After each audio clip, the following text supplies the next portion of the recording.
Subscribe now and press the bell icon. Never miss an update. नमस्कार दोस्तों, Hemant LP channel में आपका बहुत बहुत स्वागत है। दोस्तों, इस वीडियो में हम बाल मनोविज्ञान का एक बहुत ही फेमस टॉपिक टालमैन मनोवैज्ञानिक के बारे में जानेंगे। दोस्तों, टालमैन जो है चिन्ह अधिगम का सिद्धांत दिए हैं। इसी चिन्ह अधिगम के सिद्धांत को हम प्रतीक अधिगम का सिद्धांत भी कहते हैं। कभी भी आपसे पूछ लिया कि टालमैन के चिन्ह अधिगम के सिद्धांत को हम और किस नाम से जानते हैं, तो प्रतीक अधिगम के सिद्धांत के नाम से जानते हैं। दोस्तों, टालमैन जो मनोवैज्ञानिक है वह थांडाइक, पावलोव, बंडूरा, स्किनर इत्यादि की तरह व्यवहारवादी है, लेकिन व्यवहारवादियों में भी है प्रयोजनवादी व्यवहारवादी मनोवैज्ञानिक है। दोस्तों, प्रयोजन का मतलब लक्ष्य होता है, प्रयोजन का मतलब उद्दीपक होता है, प्रयोजन का मतलब जो है उद्देश्य होता है। यानी जिस उद्देश्य के लिए, जिस प्रयोजन के लिए, जिस उद्दीपक के लिए हम अनुक्रिया करते हैं उसी को हम क्या कहते हैं, उसी को हम प्रयोजन कहते हैं। और इसी पर आधारित इन्होंने एक सिद्धांत दिया है जिसका नाम चिन्ह अधिगम का सिद्धांत या प्रतीक अधिगम का सिद्धांत है। इसीलिए इनको प्रयोजनवादी व्यवहारवादी मनोवैज्ञानिक कहा जाता है। दोस्तों, यहाँ पे देखेंगे एक उदाहरण के द्वारा हम आपको समझाना चाहते हैं कि जैसे मान लीजिए कोई आदमी है जो अपने ऑफिस से डेली 7 बजे घर आता है। डेली 7 बजे घर आके अपने कुत्ते को बुलाता है टॉमी। तो टॉमी दौड़ता हुआ उसके पास आता है। अर्थात आप कह सकते हैं कि मालिक की एक आवाज पर कुत्ते का दौड़ना यानी कुत्ते का अनुक्रिया करना। क्यों अनुक्रिया कर रहा है? अनुक्रिया करने का कारण आखिरकार क्या है? तो कारण यही है कि इस कुत्ते के मस्तिष्क में एक चिन्ह बन जा रहा है, जो किसका चिन्ह है? भोजन का चिन्ह है। अगर यही भोजन का चिन्ह इस कुत्ते के मस्तिष्क में या कुत्ते के दिमाग में नहीं बनता तो शायद कभी भी यह कुत्ता मालिक की कई बार आवाज करने पर भी नहीं दौड़ता। अर्थात आप कह सकते हैं कि मालिक की एक आवाज पे जो कुत्ता दौड़ रहा है उसके मस्तिष्क यानी दिमाग में एक चिन्ह बन गया है, जो चिन्ह भोजन का है और भोजन ही इसका उद्दीपक है, वही इसका प्रयोजन है, वही उसका उद्देश्य है, वही इसका लक्ष्य है। क्योंकि भोजन को प्राप्त करके भूख मिटाना ही इसका मेन प्रयोजन है, मेन प्लानिंग है। तो इसीलिए आप कह सकते हैं कि यह व्यवहारवादी मनोवैज्ञानिक तो हैं, लेकिन प्रयोजनवादी व्यवहारवादी मनोवैज्ञानिक हैं। दोस्तों, जैसे इन्होंने मालिक की एक आवाज पे कुत्ते के दिमाग में चिन्ह बन रहा है, वैसे पूरी दुनिया के बीच में कोई भी संप्रेषण होता है, कोई भी बातचीत होती है, कोई भी चीज का आदान प्रदान होता है, तो हर शब्द के पीछे एक चिन्ह जुड़ा होता है।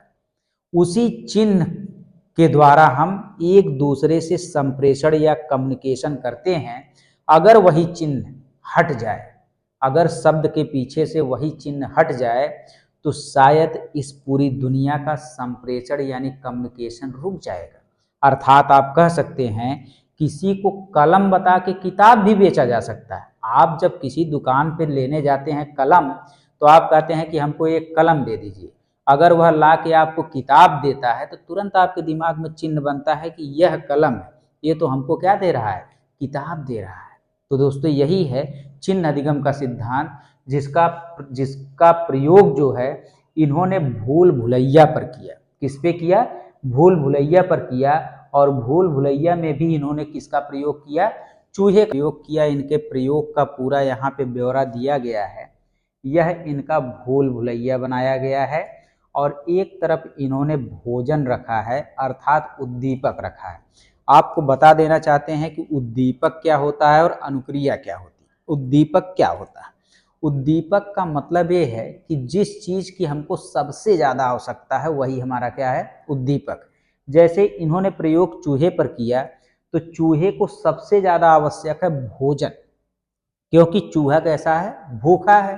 अब चूहे को सबसे ज्यादा आवश्यकता है भोजन की, तो भोजन ही उसका उद्दीपक होगा। अब यहाँ पे भूल भुलैया में इन्होंने इतनी दूर तक भोजन रख दिया। इसके अलावा इन्होंने एक तरफ पानी भी रखा था, जो इस चित्र में दिखाया नहीं गया है, क्योंकि अब यहाँ पे देखिए दोस्तों, यहाँ पे चूहों को छोड़ दिया गया। अब यह चूहा जो है भूखा है, भूखा है तो यह बहुत ही तेजी के साथ जो है कहाँ पे पहुंच जाएगा, भोजन के पास। क्यों? क्योंकि इसके मस्तिष्क में एक चिन्ह बना है और वह सिर्फ और सिर्फ चिन्ह किसका है, भोजन का है। जबकि इधर पानी भी रखा गया है, यह चाहता तो यहाँ से जल्दी से पानी के पास पहुंच जाता, लेकिन दोस्तों क्योंकि यह प्यासा नहीं है, इसके दिमाग में, इसके मस्तिष्क में पानी की कोई भी जो है चिन्ह नहीं बना है, यह भूखा है, इसको भूख लगी है, इसके मस्तिष्क में भोजन का चिन्ह बना है, तो यह अपना उद्दीपक मान के भोजन को जल्दी जल्दी जिधर से भी हो पाएगा, जितना जल्दी यहाँ पे पहुँचता है इससे जल्दी जो है वह उद्दीपक अर्थात भोजन के पास पहुँच जाएगा। तो यही है, क्यों यह यहाँ पे नहीं जाके यहाँ पे जल्दी पहुँच जा रहा है, क्योंकि इसके मस्तिष्क में भोजन का चिन्ह बना है दोस्तों। तो इसी को आप कहते हैं चिन्ह अधिगम का सिद्धांत या प्रतीक अधिगम का सिद्धांत, जिसे किसने दिया है, टालमैन। दोस्तों टालमैन से संबंधित जितने भी इम्पोर्टेंट क्वेश्चन है उसको हम देख लेते हैं। आपको इतना पता ही है कि टालमैन ने चिन्ह अधिगम का सिद्धांत या प्रतीक अधिगम का सिद्धांत दिया है। यह क्वेश्चन आपकी यूपी टेट के लिए बहुत इंपॉर्टेंट है। इसके अलावा कुछ क्वेश्चन जैसे यूपी टेट के लिए और सी टेट में जो आए हुए क्वेश्चन हैं, यहाँ पे हम उन लोगों को क्या करते हैं, एकदम अच्छे तरीके से देख लेते हैं। चलिए दोस्तों, सबसे पहला क्वेश्चन शुरू करते हैं। पहला प्रश्न है, टालमैन ने प्रयोग किया। तो टालमैन ने भूल भुलैया पर प्रयोग किया, और भूल भुलैया में किस जानवर पर प्रयोग किया अगर पूछ लेगा तो चूहे पर प्रयोग किया। किस पर किया? चूहे पर। अगला क्वेश्चन देखते हैं, तो टालमैन किस देश के मनोवैज्ञानिक हैं या थे? तो टालमैन किस देश के मनोवैज्ञानिक हैं? तो अमेरिका के मनोवैज्ञानिक हैं। अगला प्रश्न देखते हैं, तो टालमैन के चिन्ह अधिगम के सिद्धांत का अन्य नाम क्या है? तो दोस्तों टालमैन के चिन्ह अधिगम के सिद्धांत का अन्य नाम प्रतीक अधिगम का सिद्धांत है। इसके अलावा इसका एक और अन्य नाम है चिन्ह पूर्णाकार सिद्धांत। ठीक है दोस्तों, पूर्णाकार से यहाँ पे तात्पर्य है गेस्टाल्टवाद से। गेस्टाल्टवाद शब्द का अर्थ ही होता है संपूर्ण आकार या संपूर्ण आकृति या पूर्णाकार। तो यहाँ पे गेस्टाल्टवाद से संबंधित इसलिए है क्योंकि दोस्तों व्यवहारवादी में आने से पहले टालमैन एक गेस्टाल्टवादी मनोवैज्ञानिक थे। अर्थात टालमैन जो थे वो गेस्टाल्टवाद को खींचकर व्यवहारवाद में लाए थे। अर्थात यह गेस्टाल्टवाद से भी संबंधित है और व्यवहारवाद से भी संबंधित है। इसके बाद दोस्तों अगला प्रश्न जो यूपी टेट में आया हुआ है, संज्ञानात्मक मानचित्र। बहुत इंपॉर्टेंट क्वेश्चन है दोस्तों। संज्ञानात्मक मानचित्र सिद्धांत के प्रतिपादक कौन है? तो संज्ञानात्मक मानचित्र के सिद्धांत के प्रतिपादक टालमैन है। अब संज्ञानात्मक मानचित्र का मतलब क्या होता है? संज्ञानात्मक में संज्ञान आ रहा है। संज्ञान का मतलब होता है समस्या समाधान करने के लिए हम जिन मानसिक प्रक्रियाओं का प्रयोग करते हैं उन्हीं को हम संज्ञान कहते हैं। तो समस्या समाधान का मतलब कोई भी काम आप करते हैं तो एक मानचित्र या चित्र या चिन्ह या प्रतीक आपके दिमाग में बन जाता है। उसी मानचित्र के द्वारा, उसी चिन्ह के द्वारा हम समस्या का समाधान करते हैं। इसीलिए संज्ञानात्मक मानचित्र सिद्धांत के प्रतिपादक कौन है दोस्तों? टालमैन। अगला क्वेश्चन देखते हैं, तो उद्देश्यपूर्ण व्यवहार अधिगम का सिद्धांत। देखिए हमने आपको बताया था प्रयोजनवाद व्यवहारवाद मनोवैज्ञानिक है टालमैन। तो वही चीज, प्रयोजन का मतलब ही उद्देश्य होता है। तो उद्देश्यपूर्ण व्यवहारवादी मनोवैज्ञानिक कह लीजिए, चाहे उद्देश्यपूर्ण व्यवहारवाद अधिगम सिद्धांत के जनक कौन है? तो टालमैन ही है।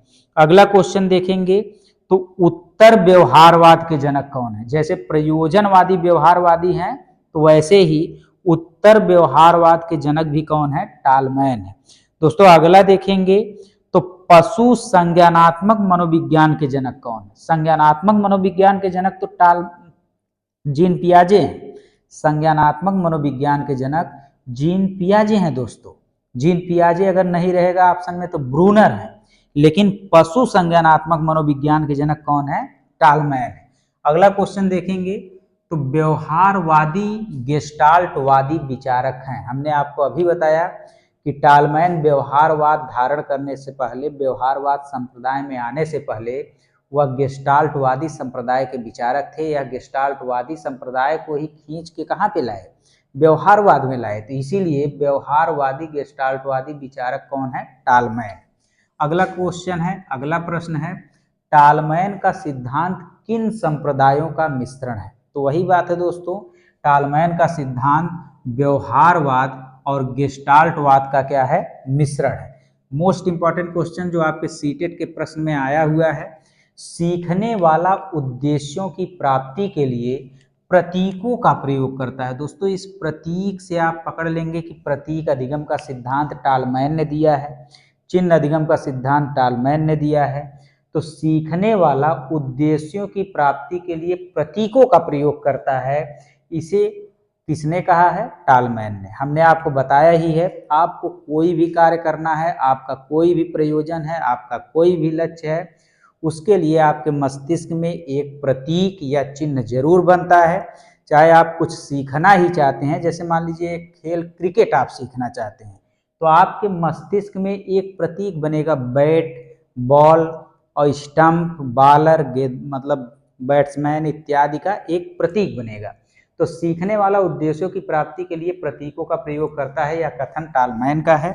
अगला प्रश्न देखते हैं, तो प्रत्येक प्राणी संज्ञानात्मक योग्यताओं के सहारे मानसिक परिस्थितियों का एक मानसिक मानचित्र, फिर वही आ गया, मानसिक मानचित्र का मतलब है संज्ञानात्मक मानचित्र सिद्धांत के प्रतिपादक टालमैन है। तो मानसिक मानचित्र बना लेता है, तो उसका भी संबंध किससे है, टालमैन से है। दोस्तों हमने आपको बताया था कि कोई भी संज्ञानात्मक योग्यता है वह समस्या का समाधान करता है, और कोई भी समस्या समाधान आप करेंगे तो उसका चिन्ह या उसका मानचित्र आपके मस्तिष्क में बन जाएगा, इसको टालमैन ने ही कहा है।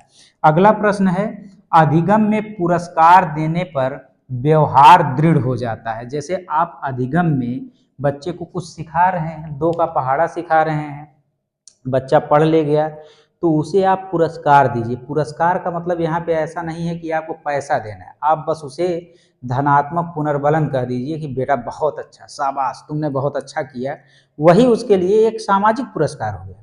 अगर आप बच्चे को अधिगम में पुरस्कार दे रहे हैं तो उसका व्यवहार या अधिगम कैसा होगा, और दृढ़ हो जाएगा और मजबूत हो जाएगा। दोस्तों यह भी किसने कहा है, टालमैन। वहीं पे इन्होंने ये भी स्पष्ट किया कि पुरस्कार नहीं मिलने पर अधिगम लुप्त हो जाता है, या बच्चा अधिगम में रुचि बिल्कुल भी नहीं लेता है। जैसे कोई बच्चा सुलेख लिख कर लाता है तो आप कहते हैं वेरी गुड, जब वेरी गुड कहते हैं तो वही उसके लिए पुरस्कार है। दोस्तों अगर वही आप नहीं करेंगे, डेली सुलेख लिख के ला रहा है, आप जांच देंगे, कोई मतलब नहीं है, तो आप जो है बच्चे का अधिगम धीरे धीरे लुप्त हो सकता है।